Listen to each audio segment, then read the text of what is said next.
Hi అండి. Welcome to Harika crazy cooking channel.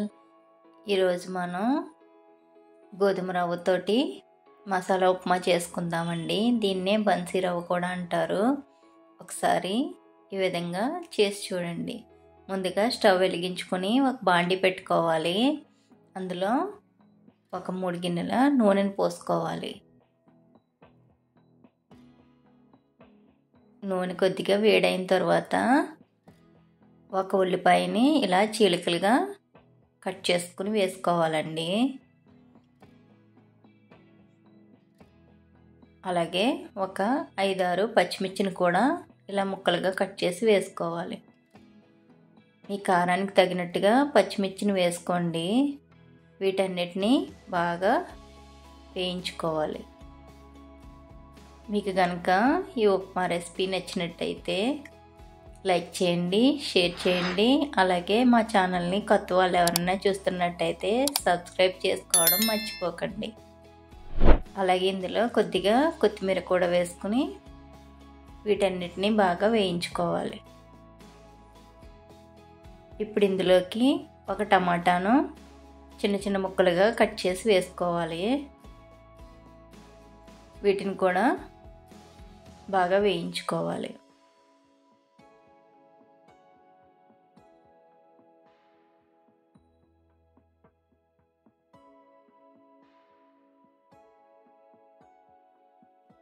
చూసారు కదా, ఈ విధంగా వేగిన తర్వాత ఇందులోకి 1 స్పూను అల్లం వెల్లుల్లి పేస్ట్ వేసుకోవాలండి.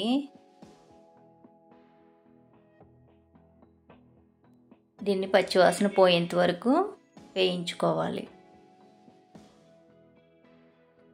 ఈ ఉప్మా చాలా రుచిగా ఉంటుంది.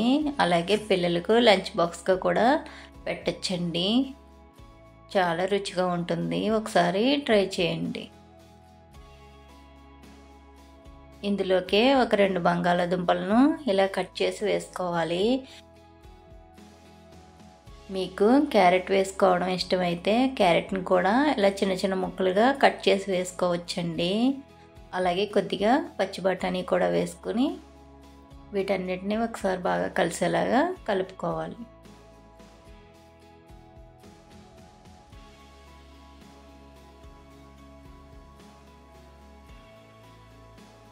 అలాగే ఇందులోకి ఒక 1/2 స్పూను జీలకర్ర పొడి, ఒక 1/2 స్పూను గరం మసాలా పొడి కూడా వేసుకుని ఒకసారి బాగా కలిసేలాగా కలుపుకోవాలి.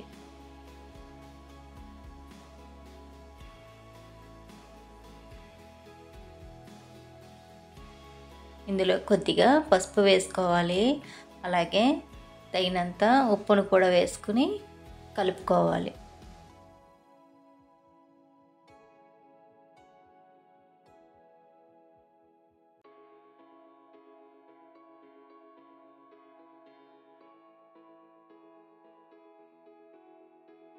ఇలా ఒకసారి అంతా కలుపుకున్న తర్వాత ఇందులోకి 4 కప్పుల నీళ్లు వేసుకోవాలండి.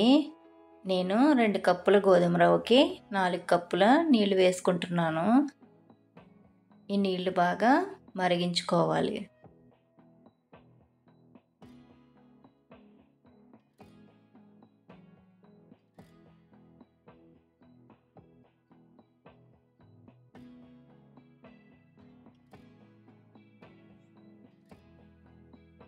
చూసారు కదా, ఇలా కొద్దిగా మరిగేటప్పుడు ఒక 2 స్పూన్ల నెయ్యిని కూడా వేసుకుంటే రుచి చాలా బాగుంటుందండి.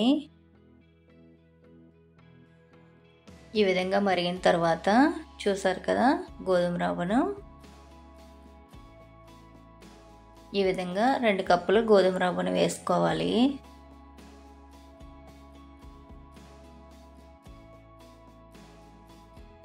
దీన్నంతా ఒకసారి బాగా కలుపుకోవాలి.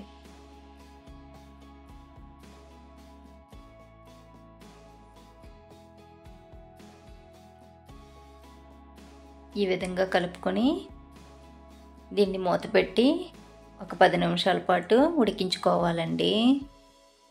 మంటని మీడియం ఫ్లేమ్లో పెట్టుకుని దీన్ని ఉడికించుకోవాలి. ఒకసారి తీసి చూద్దామండి. చూసారు కదా, ఇది బాగా ఉడికిపోయింది.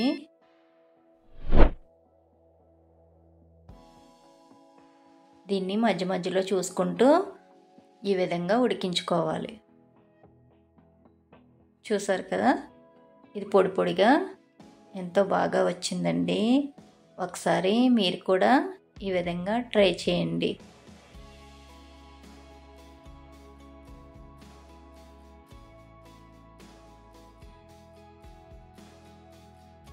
ఇది పిల్లలు చాలా ఇష్టంగా తింటారండి. అలాగే పెద్దవాళ్ళకి కూడా నోటికి రుచిగా ఉంటుంది.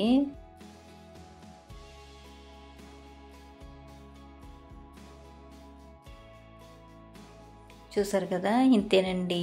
గోధుమ రవ్వతో ఎంతో సింపుల్గా మసాలా ఉప్మా రెడీ అయిపోయింది. ఒకసారి ట్రై చేయండి.